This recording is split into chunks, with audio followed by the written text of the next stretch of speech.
علیکم ورحمت الله وبرکاته د نوې ویډیو سره تاسو خلکله وایو ملګرو امید لرم چې تاسو ټول به روزه خوشاله وي او د ژوند په مزو کې به وي ملګرو نن په دې ویډیو کې تاسو سره د اویس شهید بارکی یو خبر را مخې ته کوو چې د اویس شهید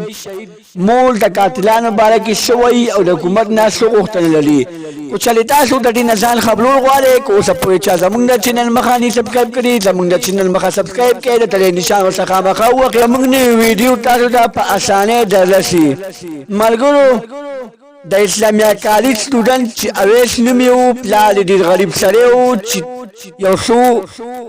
هفته مخکې چا ډیر بېدردۍ سره قتل کړی و او هغه قتل حادثه په څه باندې راغلی و ځینې خلک وایي چې هغه قتل حادثه د یو جنۍ په سل باندې راغلی و چې هغه جنۍ د اویس شهید د ترې لور وه او هغې سره یې تعلقاتو د هغه تعلقاتو په بنا باندې اویس شهید قتل کړی و خو چې کله هغه خبره راښکاره شوله نو پولیسو خپل ثبتونه راښکاره کړل او قاتلان یې ګیر کړل چې کله یې قاتلان ګیر کړل نو د پلار خبرې مخې ته راغو او پلار یې دا وویلې چې اول زما شک و اوس زما په خبره ده چې دا زما د اویس بچي قاتلان دي ځکه چې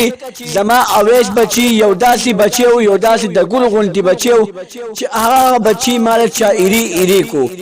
هغه زما ملا وه هغه زما لاسونه وو ما په یو بچي باندې د میډیکل سبق ویلی او ما د یو بچي باندې د انجینرینګ سبق ویلی د دوستانو اویس بچي چا بېګناه قتل کو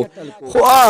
چېرې د اویس شهید د دې جنۍ سره تعلقاتو نو پلار یې دا وایي او مور یې دا وایي نو ما ته به ویلي وو نو موږ به خپل اویس بچي پې کړی وو خو دوی موږ ته ونه ویلي او دوی خپله فیصله په خپله باندې وکړله خو زما اوس د حکومت نه دا غوښتنه ده چې د اویس شهید قاتلان دي زر تر زره